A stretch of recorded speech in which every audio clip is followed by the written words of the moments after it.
What's going on, everybody? Adam here from Blacktop SmackTalk, coming to you live on this beautiful summer day, Thursday, July 25th. Man, the Olympics are starting this weekend. In 2 days, the Olympics is starting. So today will be my Olympic preview, kind of going over the draw, going over all the groups, and give my predictions. Basketball has been nonstop ever since the last time I seen you guys. We've had the playoffs, incredible playoffs. Unfortunately, my Clippers are now no longer my Clippers, but they faltered. Congrats to the Boston Celtics, the NBA, who won the NBA Finals. Right after that, the draft happened. Then free agency started, and that's been hectic and fun at the same time. And then we had Olympic qualifying, followed by Summer League, and now the Olympics. Oh, the TBT right after Summer League, and now we have the Olympics. So, man, basketball just never stops. With the Olympics happening this weekend, it's the 27th to August 10th, and there will be a total of 12 teams, 3 different groups, and let's just break it down for you guys real quick. So the top 2 teams, every team is in a group, 4 teams per group. The top 2 teams from each group will advance to the quarterfinals. And then there's a random draw that'll happen for the top ranked third place teams in a group. So there'll be 3 third place teams. The top 2 will get drawn into the quarters, and then the rest of the teams will no longer be participating. They get put into different pots. So the first pot is Pot D, which is the best 2 teams. Pot E, teams 3 and 4. Pot F, teams 5 and 6. Pot G, teams 7 and 8. Then it goes, the quarterfinals goes D1 versus G1, D2 versus G2, F1 versus E1, F2 versus E2, and then the winners of those games advance to the semis, and then they go to the gold medal game. So, but teams from the same group cannot play each other in the quarterfinals. So USA and Serbia are in the same group. They cannot play each other. And then they would not be able to play each other until the semis or the finals, the gold medal game. And the final 4 will play games. So there will be a gold medal game and then a bronze medal game. And then there's classification just based off of record and points for teams 5 through 8. Man, this is probably the most star-studded Olympics we have ever seen. There is a total of 36 current NBA players that are going to compete. 36 current NBA players. Back in 1992, when this all began, there was only 9. Or the U.S. will only face 36. But there's like 61 or 64 total former NBA players. So there's a lot of talent in this pool. And this, like I said, it could be the best talent pool we've ever seen, with the star power that I'll talk about here momentarily. So, without further ado, we're going to go over the groups. Group A, we have Australia, Greece, Canada, and Spain. Group of death. By far the best group. Australia has 8 current NBA players. They are the bronze medalists in 2021. The reigning bronze medalists in 2021. They are led by Patty Mills, Josh Giddey, Jock Glendale, and Dante Exum. Patty Mills is like, when he gets to FIBA play, he is I don't want to say Steph Curry, but he is a microwave scorer in FIBA play. Every time he's been playing FIBA, he puts on the Aussie jersey. And you got to understand, like, guys could be like average NBA players. I mean, all players are good in the NBA, but they could be average NBA players. But when they put on that jersey to rep their country, they turn into Superman. for the most part. They take a lot of pride in wearing that country jersey. So Patty Mills historically has been lights out. He is a demon out there, coming off picks, shooting off the bounce, just lights out. And it's a shorter 3-point line, so he's just been lights out in FIBA play. Josh Giddey's look when he plays, he's not playing off the ball as much. He's on the ball, like his role this year with the Chicago Bulls is going to be. So he, in these Olympic exhibition games, these friendlies, he's been looking real solid with the ball in his hands. And he's a more confident player when he has the ball in his hands as opposed to when he's playing off the ball. And then they're solid. Exum, stalwart defensively. Jock Lindale, he's inside out. A big rugged defender, and they still got the veteran savvy of Joe Ingles. They got some depth with Dyson Daniels, Josh Green, 2 solid 3-and-D type players. Dwop Reith is a nice backup big who can stretch the floor a little bit, so they're solid. Then you have Greece, who has the most EuroLeague players. However, they could have possibly the second best player in the tournament in Giannis, first or second. But this is Giannis's first tournament. They have not qualified, or first Olympics. They have not qualified for the Olympics since 2008. So a huge accomplishment. Led by Giannis. They got my man Nick Calathis, who's arguably the best passer in this tournament. I saw LeBron too, but yeah, Calathis as a point guard, he's so good. They got Papagiannis, who was drafted by the Sacramento Kings. They got Papa Nicolau, who's a EuroLeague vet, solid lefty shooter. He's good. They got a naturalized player in Thomas Walkup. When I say naturalized player, a naturalized player is each country is able to have a player who's not from their country get citizenship and play for that respective team. So an example would be like Lorenzo Brown is playing for Spain. Joel Embiid is playing for the United States. He could have played for France. And Thomas Walkup is playing for Greece. So Greece is solid, and that's a good team. Then Canada, 10 NBA guys, led by one of the best players in the NBA, Shai Gilgeous-Alexander. They got Jamal Murray, who's a great playoff performer. Hasn't played too much for Canada in his career, so it's interesting to see how he'll do in FIBA play.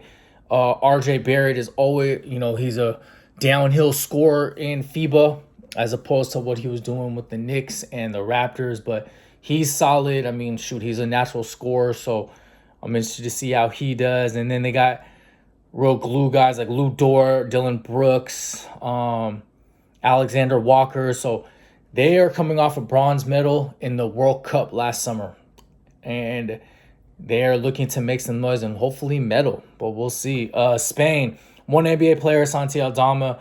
They got 7 EuroLeague players, the Herman Gomez brothers, both former NBA guys, Lorenzo Brown, Garuba, Rudy Fernandez, who's playing his 6th Olympics. Shout out to him. That's an incredible accomplishment.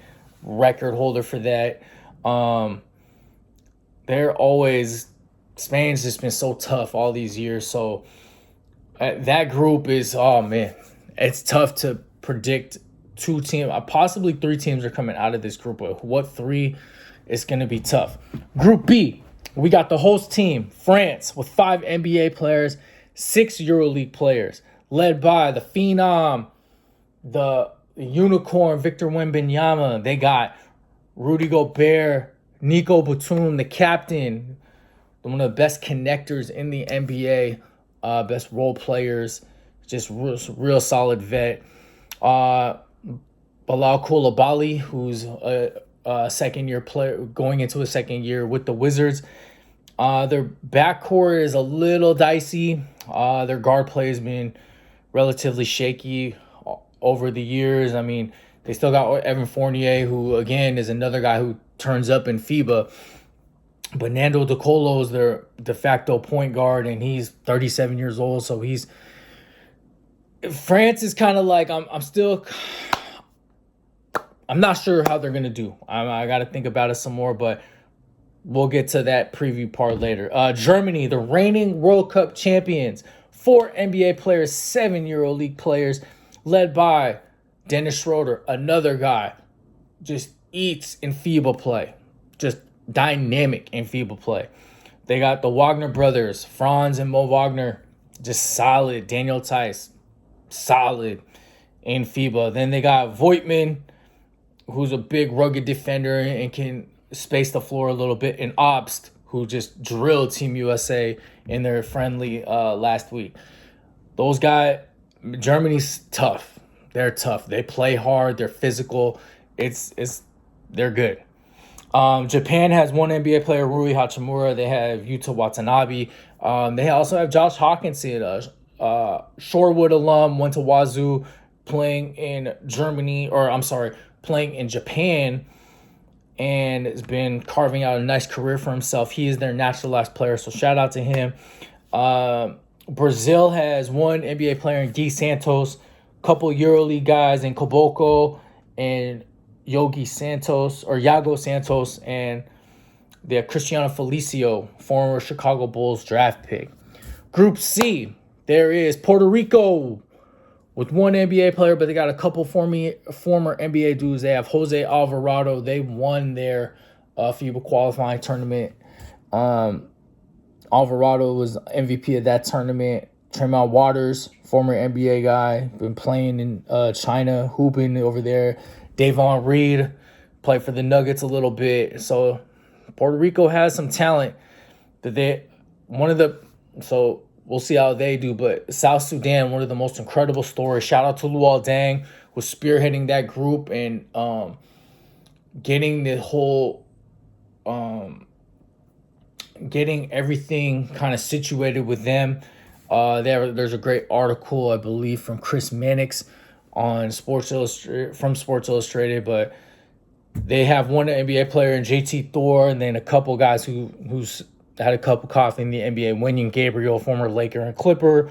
Carlik Jones played for the Bulls and has an NBA out in his contract, I believe, for today or tomorrow. Otherwise, he'll be playing in EuroLeague next year.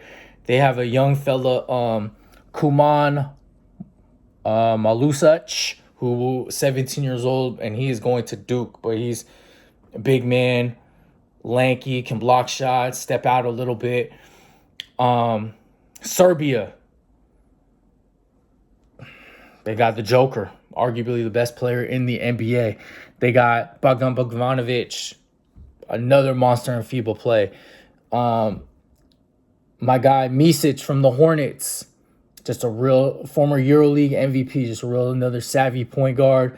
They got Nikola Jovic from the Miami Heat.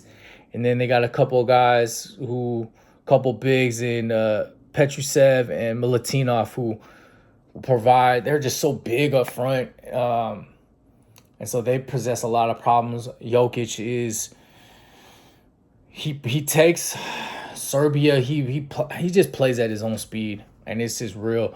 He's just so dynamic and making everyone better. They have struggled a little bit in these friendlies, but I definitely see them as making some noise. And finally, we got Team USA led by LeBron, who's been just the most dominant player for Team USA with these friendlies. Steph Curry, Ant Edwards, Anthony Davis, Bam, Tatum. Team is stacked, but they've been struggling a little bit. Their offense has been real stagnant at times, playing iso ball. FIBA, you cannot play iso ball and rely heavily on it. I mean, at times it can bail you out, but it's predicated on ball movement and just getting quality shots. USA's real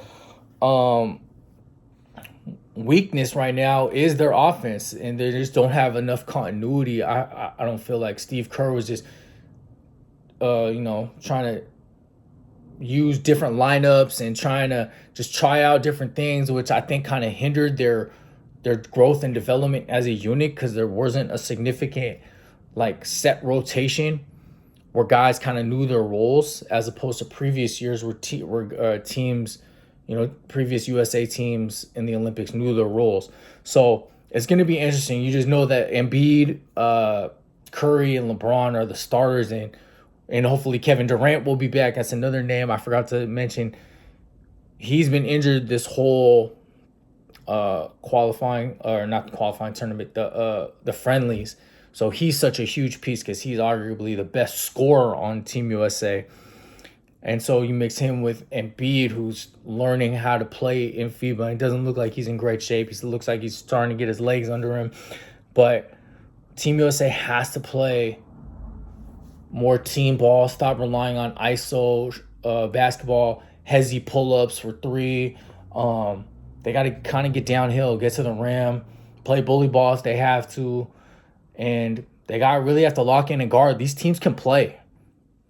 These Olympics are going to be tough, right? Regardless of how talented Team USA is, they have got to play on both ends of the court. We cannot just over-talent people like we have in the past. This isn't 1992 anymore. The world has evolved in the game of basketball. So I feel like USA is the overall favorites, but they have got to lock in and understand the magnitude of these games. Like, there's no defensive 3 seconds. The three-point line is shorter. The game is more physical. So they had to adapt and adjust to these rules. And for guys like Curry and Embiid, who have never played in FIBA, they're the ones. I mean, Curry will be fine, but I think Embiid, he's going to be big. They got Bam and AD, but they still need Embiid, I feel like. And I think he'll play a crucial role in this tournament. So with that being said, without further ado, 8 teams. So from Group A, for sure, the top 2 I'm picking are Canada. I'm going to go Greece. I'm going to go Canada and Greece. Group B, I'm going to go Germany and France. And Group C, I'm going to go USA and Serbia. Now, the final 2 teams, I'm going to say Australia.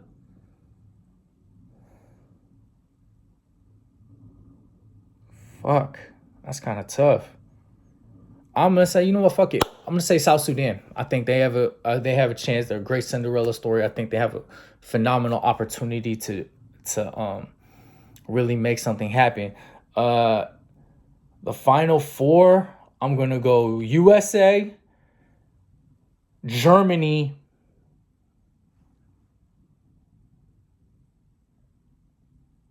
Serbia, and Canada. I'm going to have USA playing Germany in the finals, with the USA claiming gold, Germany claiming silver, and Serbia claiming bronze. So that is my prediction. And I think LeBron's going to be, I think they do like most valuable player. So I think he's going to be MVP of the tournament. I think his last Olympics, flag bearer, 39 years old, showing why he's still, if not the best USA player in the game. He is one of the best, top 2 or 3 by far.